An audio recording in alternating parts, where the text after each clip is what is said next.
Welcome, everybody, to Tuesday night.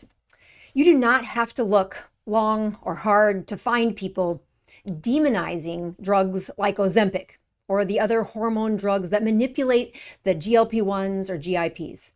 I've been included in those that dismissed it as something that you do not need. You just need to do a strong ketogenic diet.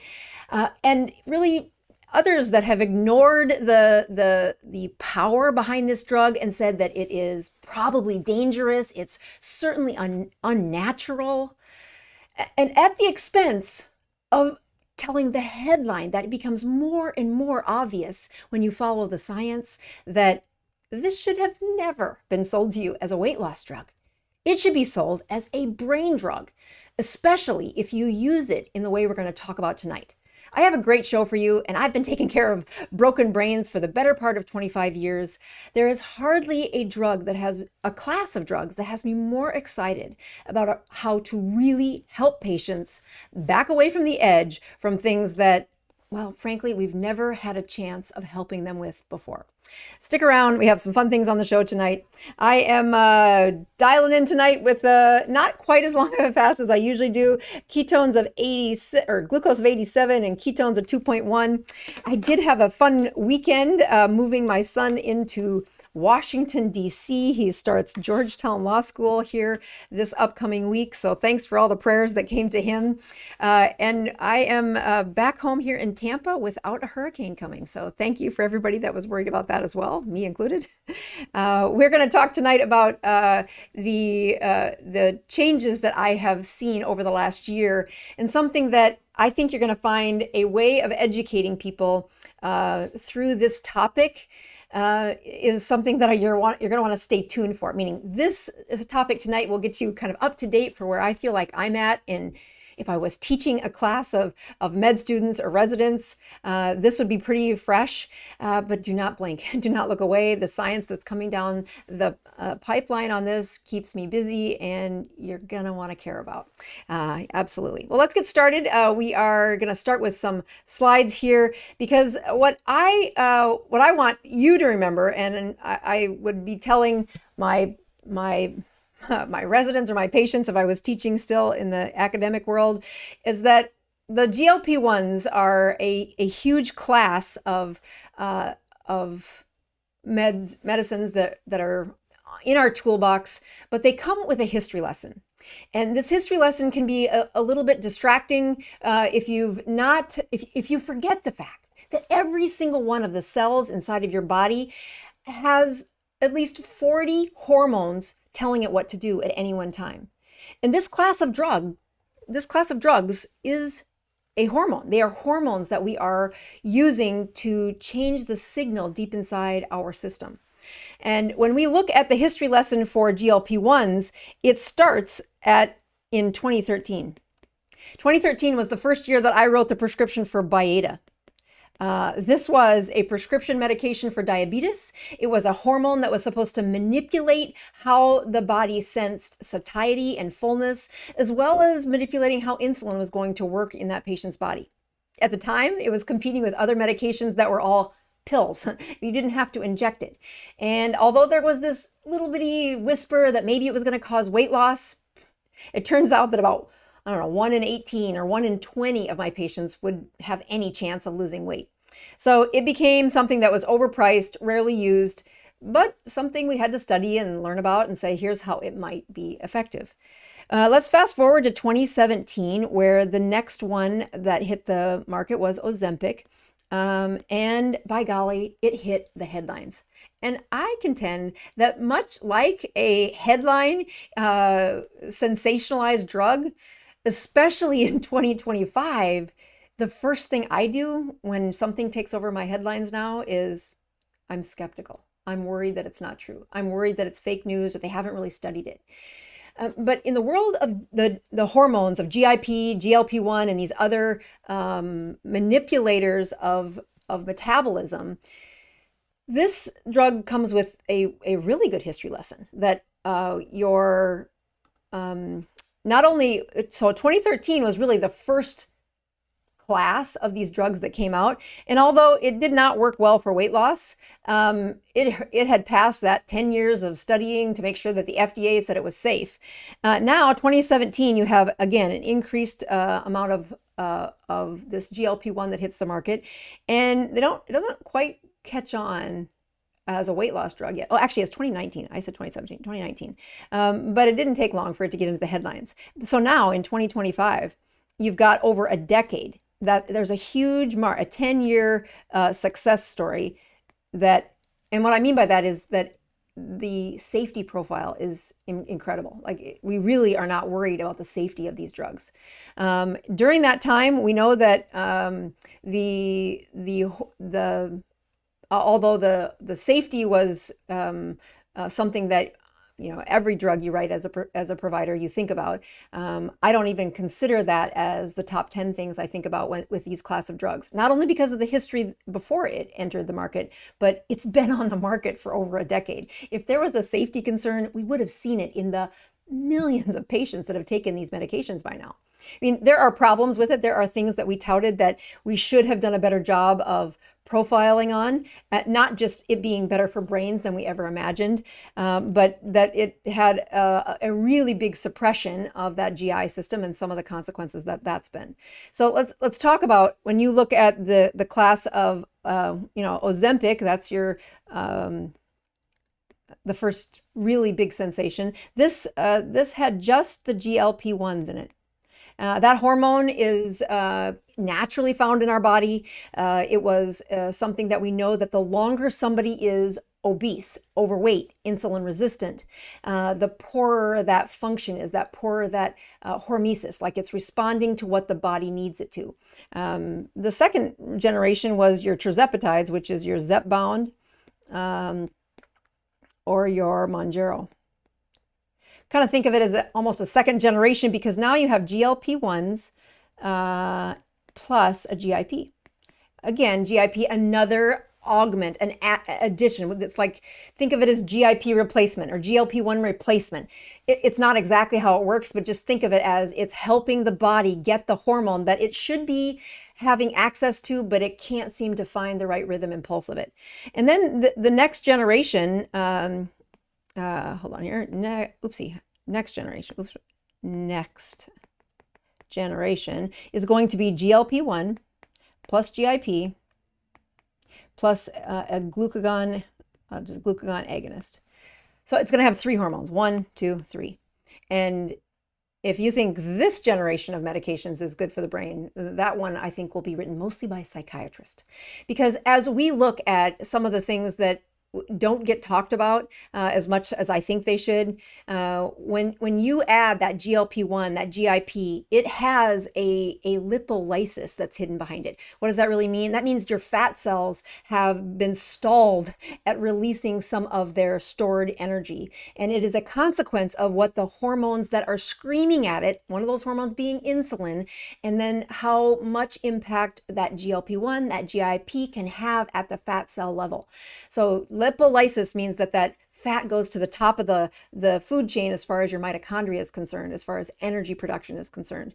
We've also seen that there are some amazing reductions in inflammation when these 2 hormones are better replaced, that we have some cleanup cells that are both found inside and outside the brain, but in both cases, they are removing trash a bit better. We're going to go through that because when I look at how much patients have shied away from them, but also suffered, saying, Doc, I just really need to get this weight off. I really need to get this weight off. I've been hearing that since the first day I started medicine. When I wonder, have I helped the patient the best? When I am sending them for gastric bypass, you know that I've given up. Because if somebody had to lose 100 pounds, and we said, well, what could they possibly do? With a GLP-1 approach, they are using hormones. They are taking hormones and we are manipulating them. And yes, you can say, well, that's unnatural. Well, it's unnatural to be over 100 pounds as well. And once you're there, your body is doing all kinds of strange things to keep you there. When we are looking at do you have the core, the root cause addressed when you're helping this patient lose 100 pounds? I would say that when you use gastric bypass to lose the 100 pounds, you're at least getting to the core area of the body where the food goes.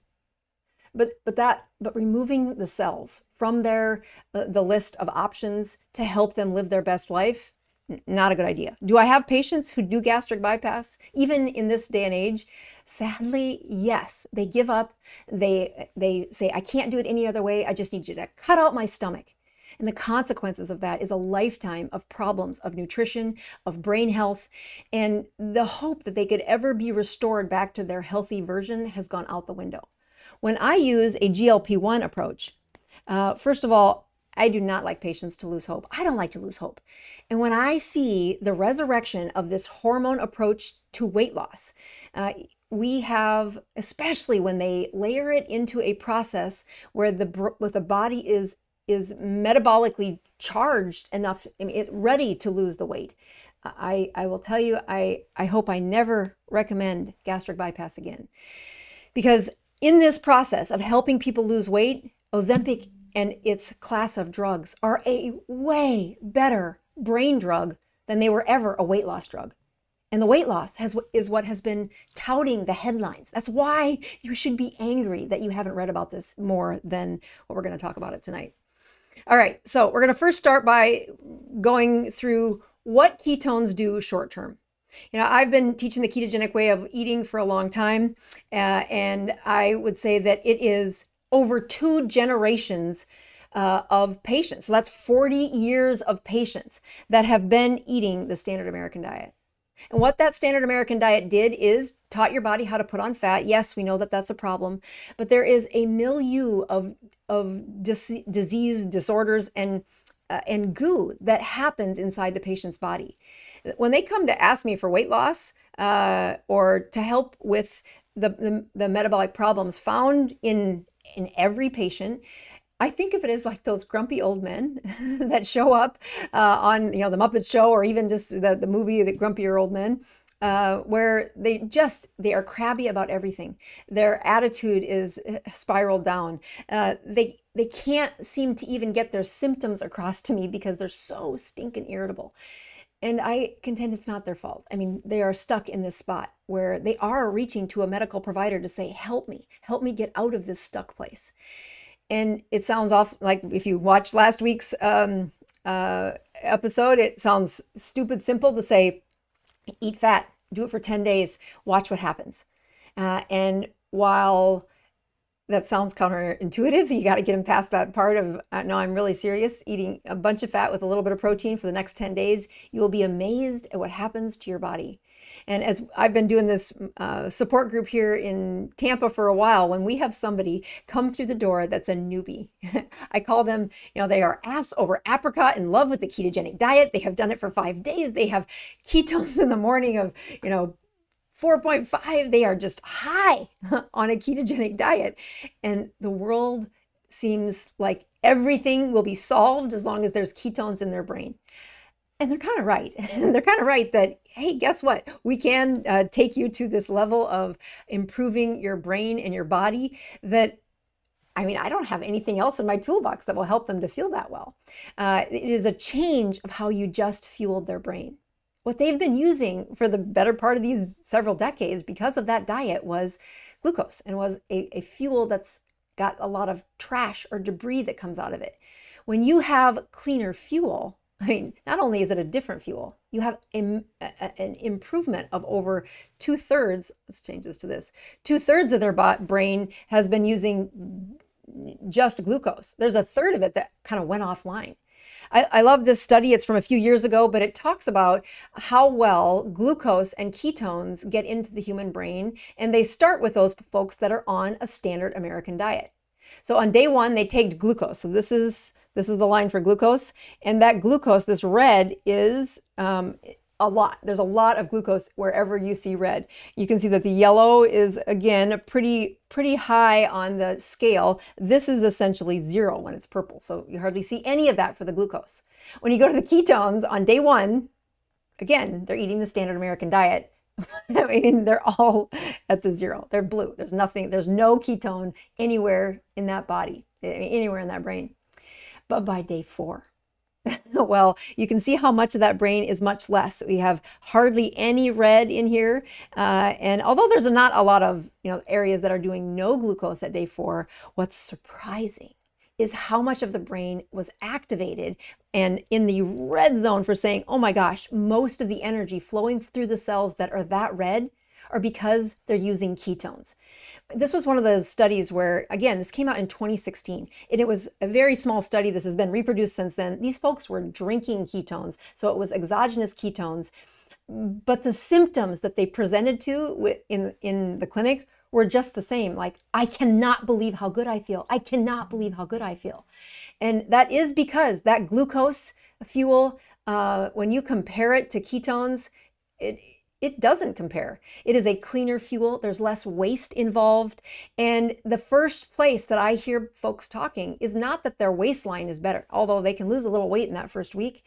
It's that their brain, their concentration, that grumpier version of themselves is not what they wanted to be, but it's what they were stuck with when the only fuel they were burning for those 2 decades was glucose.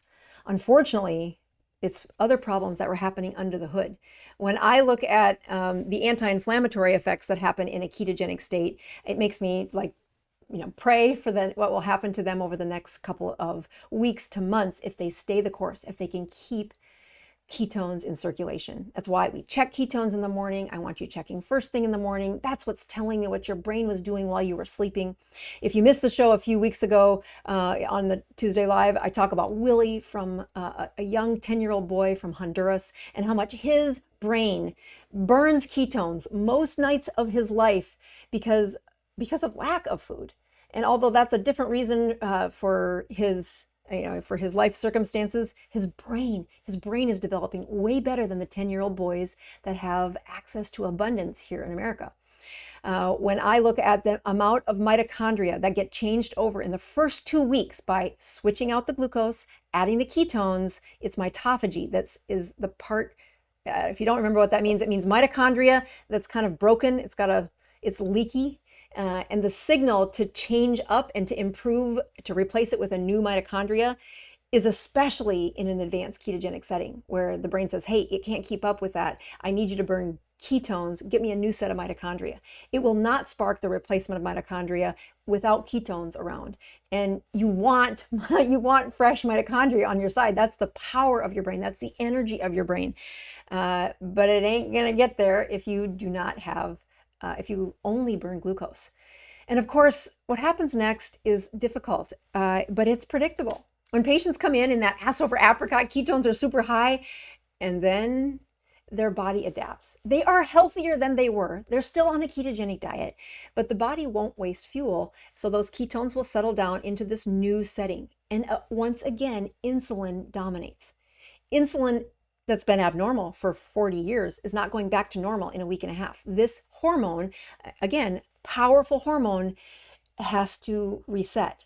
And when it is the dominant one, because it might be better. It's like it might be better than what it was 2 weeks ago. But when you compare it to healthy, you still have way too much insulin that you're producing. And it stops the production of ketones. So they write into the channel, Dr. Boz, I can't get ketones above 0.4. What's wrong with me? Why? The diet stopped working. The diet did not stop working. But your metabolism is more broken than you think it is. Because the other part that is important is insulin also stimulates amyloid. Remember, it's a growth hormone, and this is one of those places where I make funny, cute videos on how it stops skin tags, but I could care less about your skin tags, except for that they teach me what your brain is under. And if you're making skin tags, you're certainly making excess amyloid. And that is the predictor of these chronic, long-term problems that we see in a ketogenic diet. That when I look at fixing the metabolic metabolic disease, getting them past that short-term ketone wave, great. Anybody can do that. It's when they land in the zone that is difficult. I mean, is chronic disease management. That's what internists are supposed to do. But unfortunately, that disease process. There isn't a medicine that can get you over the hump. It is truly how you're eating, what you're doing next, and what your mitochondria are in shape for. Because if you don't fix that, the growth of that amyloid returns. And that's the foundation of, yes, Alzheimer's disease, but also chronic diseases such as multiple sclerosis, Parkinson's disease, even the dysfunctions of muscles that can be genetic are made incredibly worse when that brain fills with the milieu, this excess protein buildup that is stimulated by a high insulin state.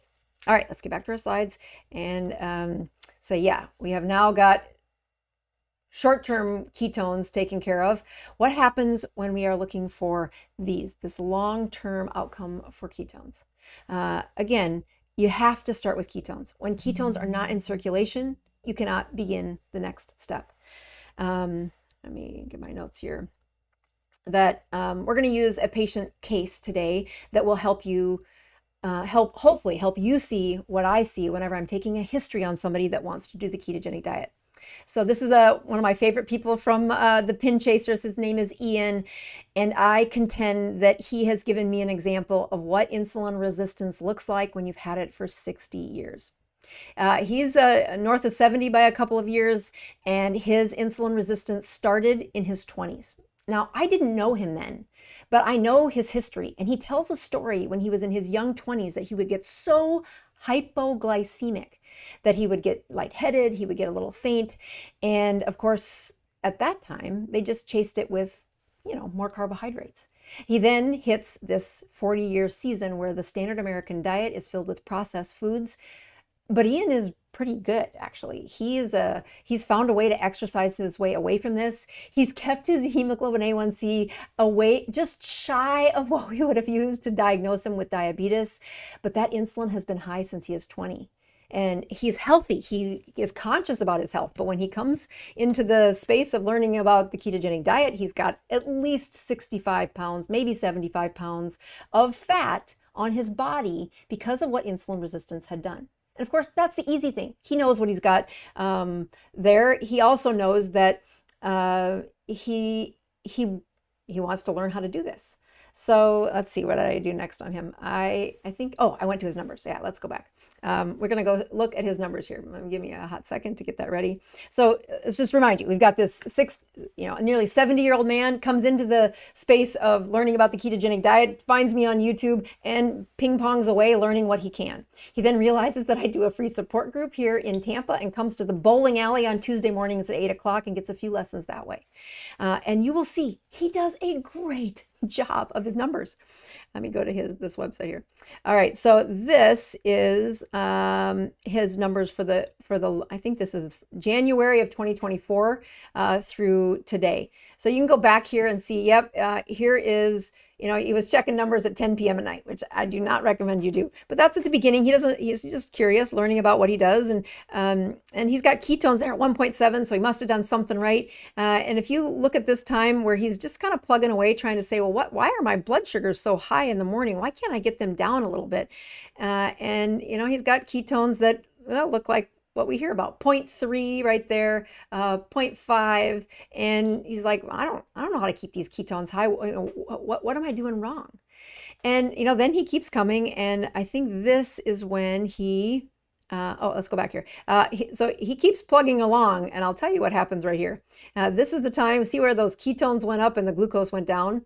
That is when he got all of his questions answered. He had an education that didn't take. That was not surprising to me. I hear these questions a lot, but he was in an environment where he got them all answered. And that's freedom, right? When you know what to do and you know what you did wrong, and now you've got the reversal of your metabolic disease because ketones of 5.8 there. He's got a glucose right here of 76. And that's actually 4 o'clock in the afternoon. I think this one's in the morning. So his first, that's a 5 p.m. Let's see if I can hover. It gives you one a day when he takes more than one a day when it's this big of a chart. All right, let's get to the next line. What did he do there? He took the 21-day class. So our most intense or hands-on experience is this class that I offer twice a year. The cart is open for that. And he is here in Tampa. He comes to my free, support group But getting the questions answered, not just for him, but for all of the people that were in his classroom, took him from a level of understanding that was kind of a trickle effect, the stuff you might get on YouTube, to he could teach. If I was still teaching residents, I could send them to Ian, and Ian would teach them, what's missing in most of those exam rooms across the country. It is knowledge, and it is knowledge through the cases that we talk about in real time. But look at what happens next. Let's go to his back here. So here we have, this one is May. I'll show you, I'll get my head out of the way for there. May of this year to today. And I want you to look carefully here.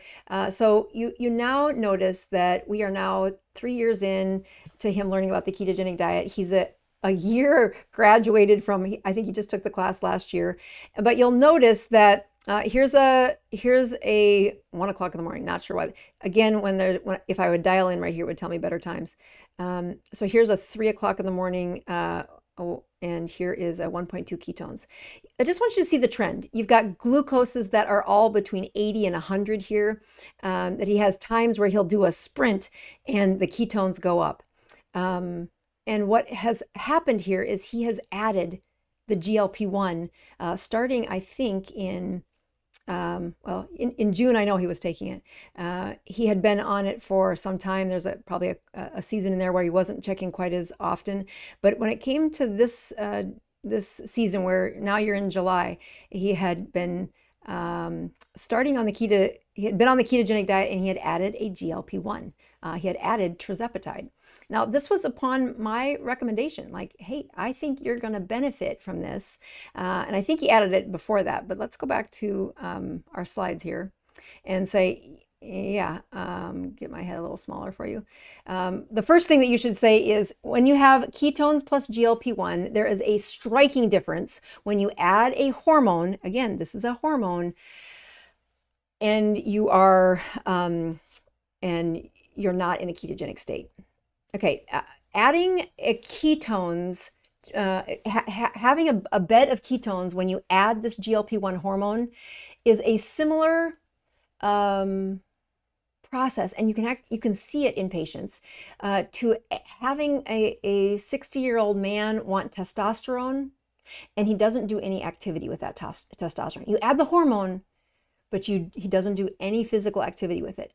And if you've ever seen somebody say, I just want to be on TRT, and you give them the lesson that this is really important, you have to be using this at the level of the muscle cells, it's very important, or you're going to actually train fat cells to put it in storage a little more, you're going to enhance your insulin resistance, you're going to have a bank of testosterone hanging out in your fat cells instead of where you want them to be, which is brain and muscles and your sex organs. But they don't, they just can't. At that season, they couldn't exercise. And if you've ever seen that, the shape and what happens to the muscles of somebody when they are on TRT and they never exercise, this is the same thing that happens when people add a GLP-1 when they're not on a bed of ketones. Because these two together do a pretty good job of not just the ketones did the cleaner fuel, took out the inflammation, improved the way the mitochondria turn over and have a higher power output. They have less trash being built. But when you do a GLP-1, I gotta find, there we go, this one, that's what I'm looking for. We have three things that happen. First thing is autophagy stimulates. You can see that in Ian's numbers. As you look at a time where he was on a ketogenic diet, he had lost all the weight. He was at ideal body weight. I mean, I think I was asking him today how much weight they've lost since being on the GLP-1. It's minimal, like maybe 5 or 6 pounds. But every time that he had been on GLP-1 for this 12-week period, then he was off for about 5 or 6 weeks. And then he went back on for 2 weeks. We're going to show you those numbers in just a minute. It was during that time where he's like, why am I doing this? And again, we talk about, well, when you take a ketone, you add GLP-1. This combination sparks autophagy in a way that is, well, it's supercharged. It's a much faster stimulus to those microglia, which are the cleanup cells of the brain. Ian's, like many people, worried about his brain. And he's like, I did everything right, doc. I got down to this ideal body weight. My family tells me I'm too skinny. He's not too skinny. He looks normal and healthy. But now I have, I wonder, could my brain be better? And we're going to talk about what symptoms he noticed are better here in just a minute. Let's go through the rest of the science about what else happened. If the GLP-1 happens to also have the GIP, So that is tirzepatide. That's that Mounjaro, that Zepbound. This is the only prescription that I use in this setting because I want this. Why do I want that? I want lipolysis. What's that big word, right? Lipolysis is inside a fat cell, you store fat. Okay, yep, that's its job. And it listens for the signals of what to do with that. Most importantly, insulin. When you've had high insulin for years, it kind of shuts down almost to be immune to what anything's saying to it because insulin has locked it down so hard. There are hormones like GIP that are supposed to improve how that fat gets stored and how it gets returned back to the circulation, but it's like it's numb. It can't hear that. When you add GLP-1 and GIP, this combination helps stimulate the receptiveness of those fat cells, and you can see fat mobilize in these patients. It's like if you're looking for fuel, sure, I could have you swallow ketones, I can have you, eat a ketogenic diet, but how do I get Ian's fat cells to empty from fat as fast as he puts it in there?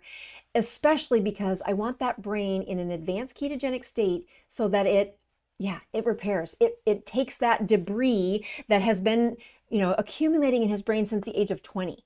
And sure, it's probably not the exact same proteins he made at the age of 20, but do not underestimate how important it is that the stimulus to clean up was muted until he started losing the weight. And so he lost the weight.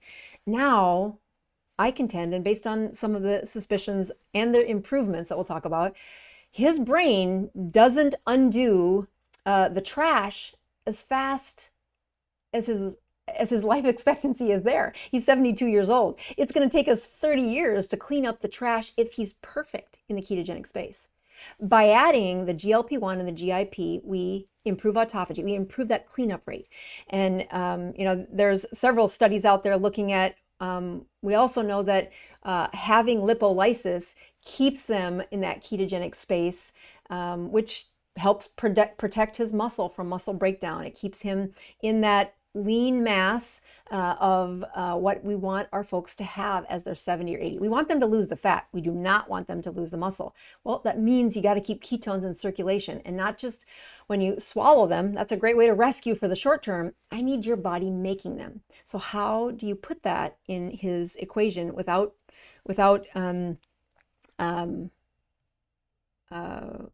triggering a reverse of this? Because the other part that I think is under talked about is the decreased amyloid production. And that comes from strictly GLP-1. That's your Ozempics. That's all of them that we listed that we listed at the beginning of this. But most importantly, that production of amyloid, you've seen the Alzheimer's community swing and whiff many times at trying to find a way to clear out the tau proteins, which are really downstream of this. It is that amyloid production and the space of amyloid that is that milieu, that goo that's in his brain. And when you make plenty of GLP-1, if you're somebody who has a good production of GLP-1, guess what? Your chances of Alzheimer's are less. Let's go over to this. So when you look at this, this study, again, it came out 2025, just on the hot off the press, where it says this is in mice and in human brains. They were able to see that those patients who had a higher production of GLP-1, and this is, I think it was, let me see, I put this in my notes, like 120,000 patients. So this is not like, a sample size of 5 or 8. No, 120,000 patients had that with diabetes had an 11% reduction in their amyloid, the tagged amyloid that they are making when they were put on a GLP-1. And we have, if you think 120 is a sample size worth looking at, you should see the studies that are coming out.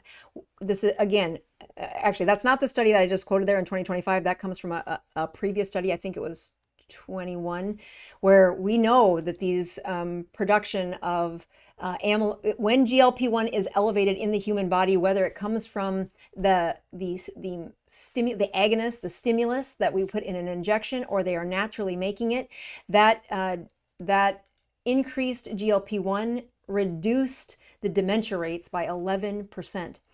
This is, again, looked at very carefully with the people who have mild cognitive impairment, something I see people writing in all the time. Doc, I don't think I have dementia, but I really am having troubles with my memory. I instantly think of use a different fuel, use a different fuel. That's step one. And then quit making so much of the amyloid.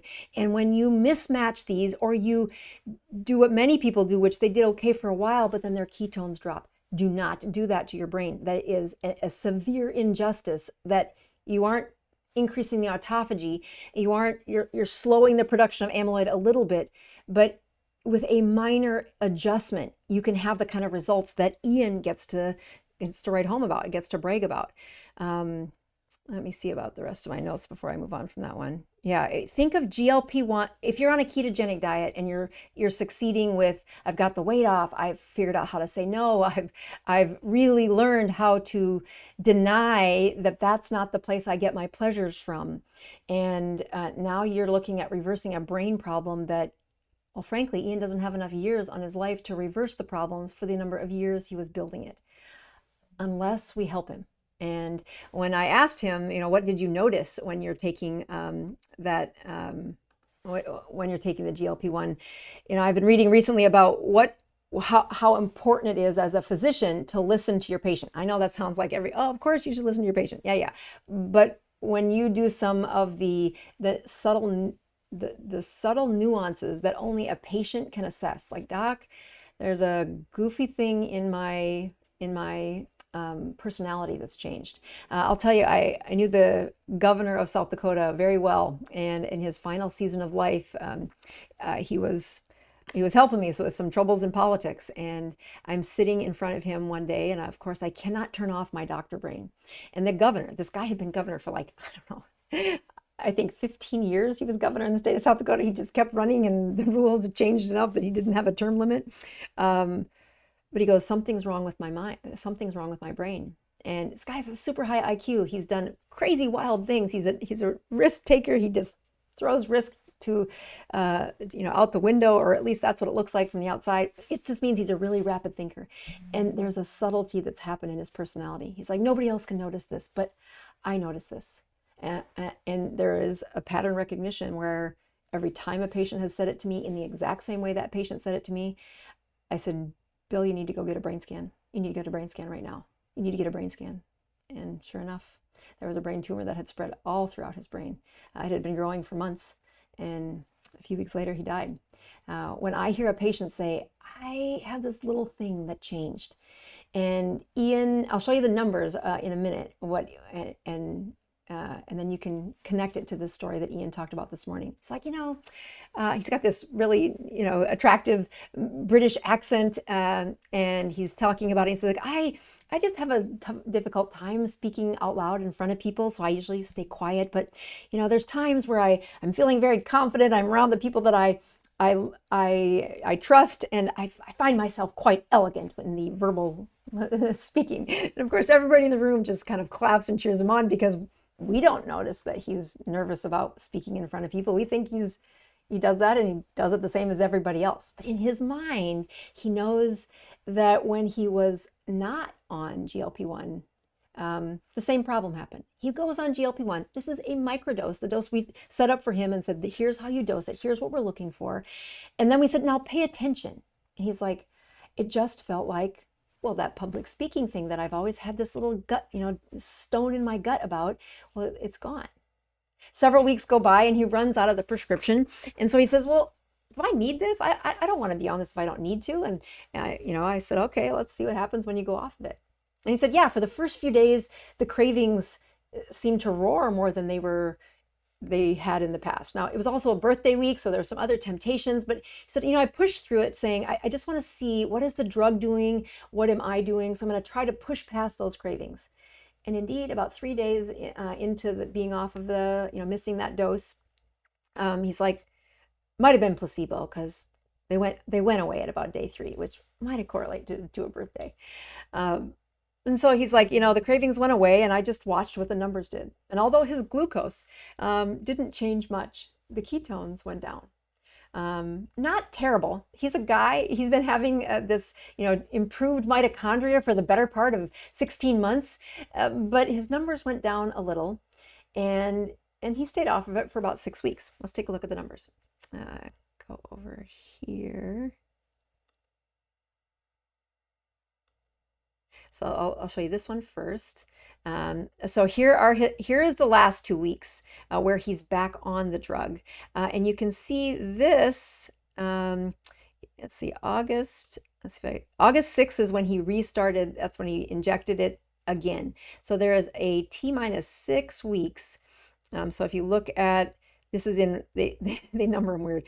So here is August 6th. And so you go 1, 2, was it 6 weeks he was off of it? Or somewhere in here. I'll look at my text message because he told me how. Just let me get the facts straight here. Hold on. Okay, so yeah, last dose was on June 9th. So let's go to, there is July, and here is June. So here is when he put in that last dose of his tirzepatide, right? Those numbers are pretty robust, and then boom, they go down and they hang out. Not terrible. I mean, this is nuance, right? So you're looking at this, say, I would kill to have glucose or ketones in the morning at 1.8, and even this one of a ketone of 1.1. Most of my patients are like, dial me up. That's what I want. This is off of the tirzepatide. And what he notices is that slight shift in his personality. Okay, all right, nothing anybody else is noticing. And then he puts a dose in on August 4th. Yeah, so here is 2 days into it. This is August 6th, 2 days after the injection. Let me go to the next one because I can dial in a little bit better here. So here is August 4th, 2 days ago is when he put that in. So it's a little higher on the ketones there. And there is, again, glucose and ketones, 2.9. I mean, really good, right? But he notices that instead of giving the injection exactly at the 7-day mark, we're gonna teach him some rules about what he should do.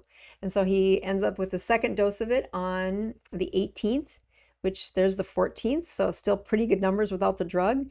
And there's the, yeah. So it was just yesterday that he put in that second dose, ketones of 4. The point of this isn't to brag about these numbers, but is to say, as you're trying to supercharge how metabolism works, it was in his mind that we are seeing how well can we clean up the trash. And one of the biggest components to that history, well, I mean, the trials on this are far in the future. And when I look at what are the things that Ian has done correctly over the last several years, first of all, he learned to a level where he could teach the resident physicians if they needed to learn about a ketogenic diet. First of all, I'd put my residents or med students in the classroom called the 21 Day, where students show up and you get to learn from 200 other students' experiences on how to solve the problem with a ketogenic diet. That's step one. Not only is that important for your education, this took Ian from kind of dabbling around to this place where he said, I got grandkids. I want to be a big part of their life. I want my health to be a beacon for my daughters and for my wife and for the people that he loves. As you fast forward into what Ian will get over the next 10 years, when he starts forgetting words, when he can't drive his car, this is a runaway train by the time patients present with those problems. You can't say, oh, put a mom and dad on a ketogenic diet once their words start stumbling. No, you need to start in a place that says, build that education, and then watch what happens when you have a bed of ketones and these hormones impact how his brain is turning over, how it is replicating the mitochondria that need to be replaced, as well as removing the trash.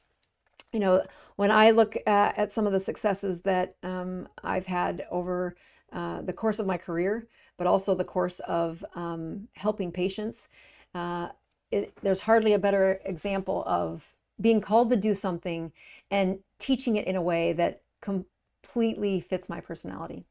I mean, I'm pretty competitive. I like being great at what I do.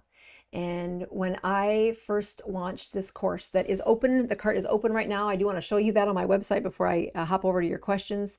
That on our website, you will find this thing that says courses and more. The 21-day metabolic kick is open, and that course, I only take 200 students.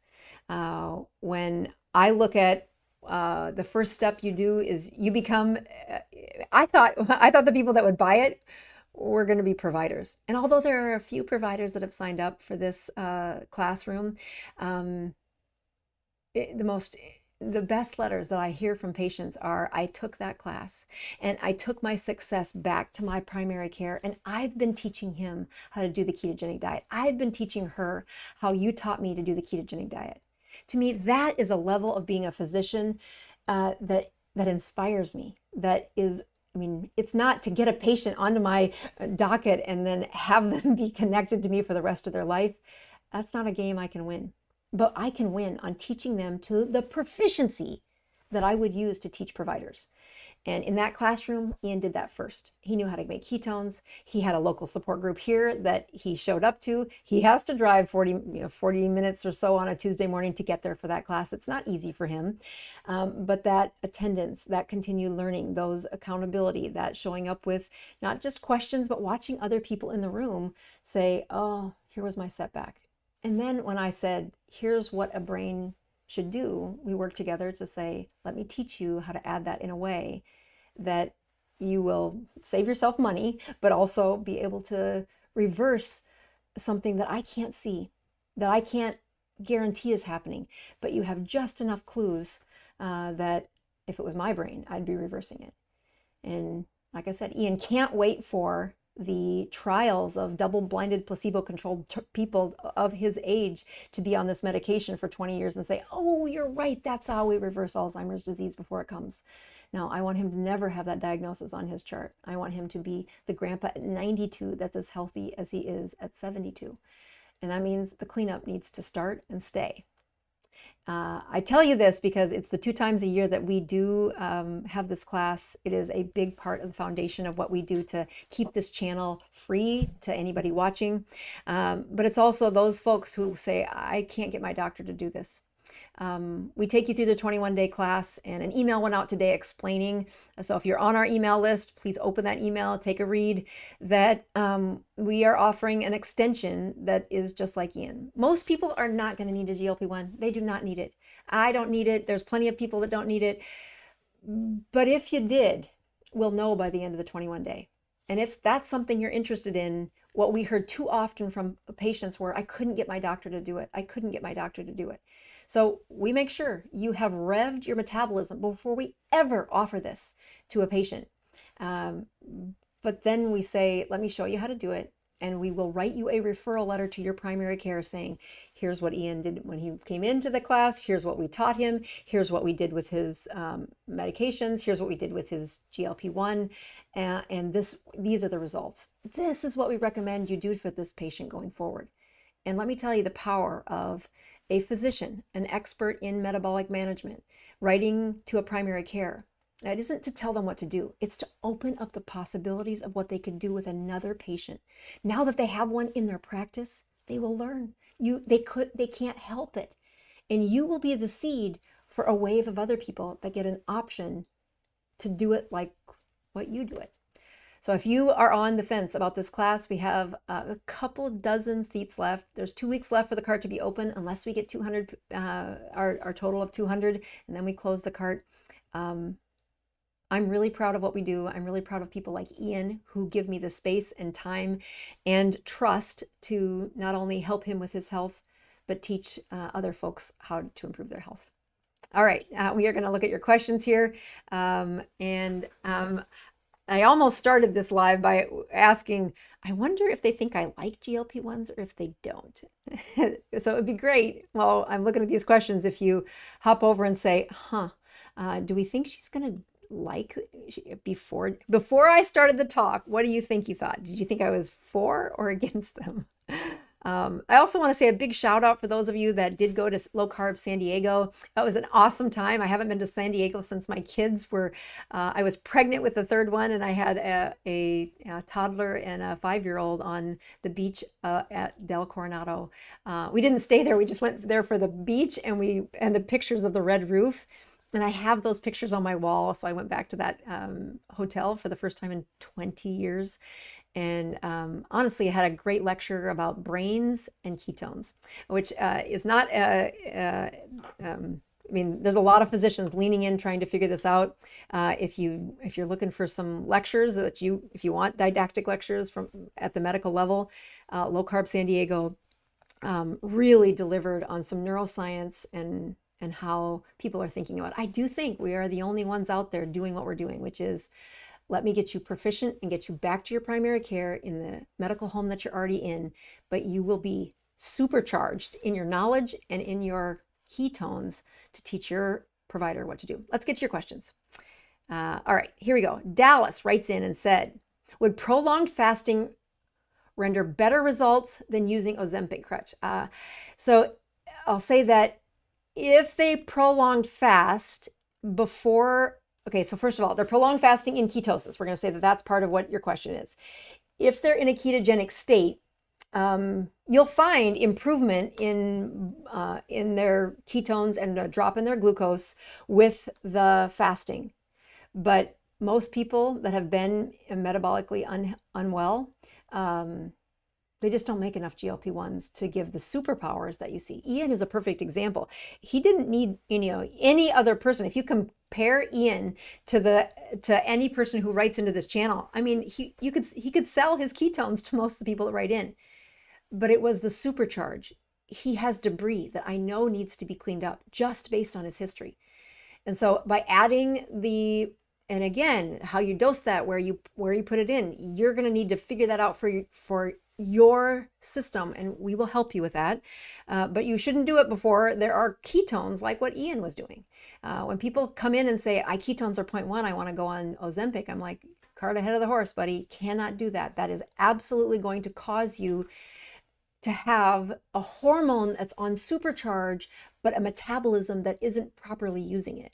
And I think that's that analogy of a testosterone replacement, but no exercise happening. Like, they're not quite comatose in a bed, but testosterone replacement shouldn't happen to a comatose patient. You have to be using the muscles in order to get the effect out of that hormone.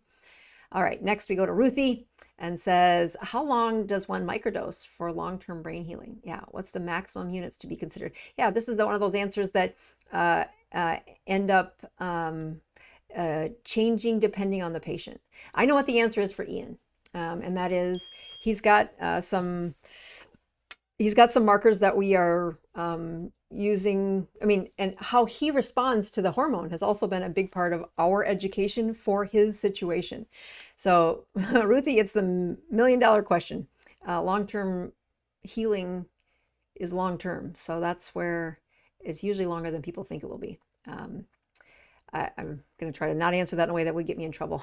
Do you think this would be helpful for someone with a lip edema?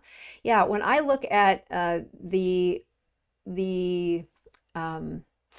patient who has fat cells that are kind of frozen, they're stiff and frozen, and you look at that receptor dysfunction. I mean, I've known for a long time that the lipedema it needs ketones. So I have many people write in saying, Doc, I have lipedema and I can't get my ketones high. I'm like, I call BS. There are many things that we teach in that class that we walk them through where they get the ketones. What is unsettling, and we've had patients take the class multiple times because they took their skill level to a certain level and they learned as much as they could in that season. And then it was a year or a year and a half later, and they took the course again because they needed help again. We had some people stack 3 of those courses in a row, and they are ideal body weight now. They've got the weight off. They conquered their demons. They really have changed their metabolism. Lipedema is that chronically frozen fat cell that is stiff. And you're going to need a lot of biochemistry to do that. But the first thing you need are ketones in the morning, not ketones at 3 o'clock in the afternoon. You get a 0.7. I don't care. I need ketones in the morning. This was another big discussion at the Low Carb San Diego, is the future of measuring real-time ketones. There's some pharmaceutical companies that are looking at the ketone product, continuous ketone meters. I've talked about those a while ago in the past. That would be amazing.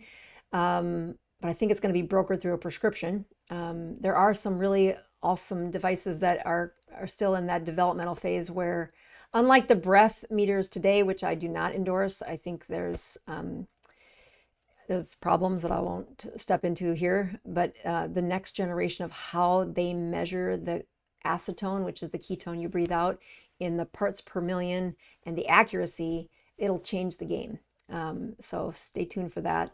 Somebody with lipedema would need to have ketones in circulation in order to get the next layer of fat cells open. I contend you're going to need help with hormones. You can't add the hormone until you first solve for the ketones, and that's what we do in that class. Not everybody needs one of these, people, but when you need it, thank God you live in 2025. Mary, wondering if someone with AFib can take a GLP-1. I'm 71 and I have 100 pounds to lose. Yeah, your AFib will do better without those 100 pounds. The GLP-1, you're going to want to make ketones first, and then you're going to want to know, how do you use that GLP-1 to get those 100 pounds off? And that's what we teach in that class. So I would say, I don't know that we can reverse an AFib. And once AFib's been in a circuit of the heart, it's kind of a guess. I've had some of them reverse, and I'm just so happy for them. But I never promise that. It's kind of like ringing of the ears. I've heard lots of testimonies from patients that their ringing of the ears went away. But I never promise that to a patient on the front end, because you got to have the chemistry to reverse the problem. And sometimes with AFib, the map of what you send electricity through your heart has been practiced for so long, I don't know if we can reverse it. So time under the curve, how long has it been there? All right, can you help me better understand what rebuilding a gut microbiome looks like, or what I am trying to do to accomplish it? What do I need my DBR to be? I have 30 days sober, carb sober now. Well, congratulations on the carb sober part. When I look at a gut biome, I remind people that gut biomes are remade from scratch all the time. There are some rates at which you make that slime layer. I think of that, the slime layer is like a glycocalyx. If you Google that word and look at the pretty pictures on it, go click images when you put glycocalyx. So these invisible like slime parts that protect blood vessels, they protect gut lining. And when it goes south, when it goes bad, it's not that it's impossible to rebuild. It's that rebuilding it requires the removal of inflammation. So a ketogenic state is the first thing that you're going to want to make sure you're looking at. If you're 30 days carb sober, I would expect that you may be just coming to the end of that ass over apricot ketone production. And good job. Here's where the hard part starts. That's what we teach you how to do. To have a DBR that's under 20 means you're going to have a really fast approach. And I mean fast as in 6 weeks of a DBR less than 20. First thing in the morning, do not be checking it later on in the day. First thing in the morning to get that slime layer and that microbiome reset. And there's a couple of things that we talk about, seeding the right kind of bacteria in the gut. I have never been a fan of probiotics. I think they're a major scam, except for one company out there that, by golly, I've used in patients and it works. Probiotics, once you plant the seeds, you shouldn't need to repopulate over and over again if you've fixed the problem. So what I see patients do is they waste money on repopulating a gut that doesn't have a soil, it doesn't have the foundation to build that microbiome upon. So start with ketosis. Quit worrying about a microbiome. The other major part about rules about microbiome is how hard it is to reestablish that if there's not extended hours of the nothing burger. So again, your gut's going to start moving when the sun comes up in the morning. So that's the start. I need you to stop it at least 16 hours before it starts. So if the sun rises at 6 o'clock, 6 p.m. is 12 hours. Minus 4 more hours is 2 o'clock in the afternoon to stop eating to help your gut the best. Yeah, that's hard. We teach that in that class too, though. How do you do that? What does it look like? All right. Vio says, You said that the mitochondria is improved when the Dr. Boz is 40 or less. Does that happen even during the day when the DBR is 40? Is only if you get, yeah, so it is a morning DBR that I put that claim out there on, because I'm looking at what rate is your metabolism purring? What is the motor that you are doing on your default? And if you haven't watched that live where I talk about Willie, this little 10-year-old kid, why does he make ketones all night long? Oh, because his metabolism kicks the tar out of yours and mine. His is young and healthy and no insulin resistance, and he's eating very small meals of food. There's no snacking in between. He's on the verge of resource poor, and his brain is being developed because he isn't nutrient deficient. He's just the volume is nothing like what America has. How do I know that kid's going to grow up with a great brain? First of all, he has awesome experience in the orphanage that he's in. But second is his ketones are high when he's sleeping. What I'm trying to show you is a DBR of less than 40 first thing in the morning shows me what your brain was doing while you're sleeping. Now, there's a whole bunch of things that send it off into different equations when you're awake. You got in a sauna, you're in Florida, you moved your kid across the country and tried something knuckleheaded like a red eye. Not doing that again. Woof.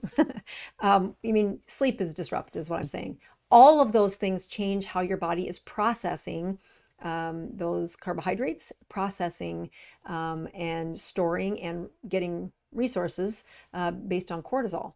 So I'm not going to try to solve that for you. When we get continuous ketone meters, I'll be able to show you the difference. But one of the most important parts for a continuous glucose monitor is I want to know what's your blood sugar at 2 o'clock in the morning.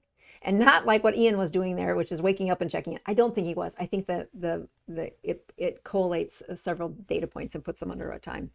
Anyway, I think that when patients wear a continuous glucose monitor and they see that sugar at, their blood sugar at bedtime be like 95, but then as they sleep, it creeps up north of 100 for most of the night. There's no repair of your brain happening if that's what your sugars are doing in the middle of the night. They need to go down and your ketones need to go up. That is a stimulus of metabolism. So Vio, it's a really good question. I have that a lot. Thank you for asking it, because I bet a bunch of people learned from that.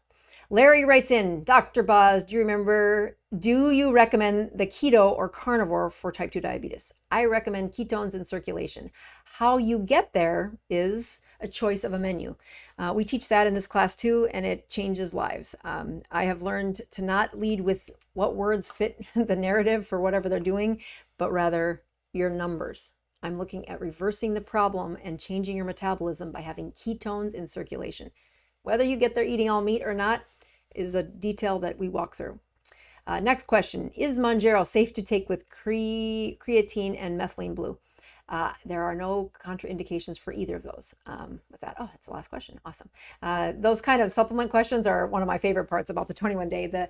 I do visit all the classrooms. You break out into a tiny classroom of 10 people. You commit to being in that classroom Monday through Friday for 1 hour. It's live, where it is not recorded. It is where the experience of this changes. We have a opening bell at 8:30 Eastern time every morning. So that's 7:30 at Central Time, 6:30 Mountain Time, and 5:30 Pacific Time in the morning. But what happens is that we post that and they get to watch it on replay. We post that in our school room and say, when you wake up, watch this. In the meantime, we take care of some housekeeping for getting coaches ready to do their classrooms, answering questions, and making sure I have a finger on the pulse of all 200 students. And then when I visit those classrooms, I get to answer questions that the coaches couldn't answer, and we really level people up. I'm really proud of this course. It's my favorite thing that I do every year. I highly recommend that if you did not, if you've got any of the concerns that Ian has, if you're looking for the outcome that Ian has, I'll see you in class. See you next week, everybody.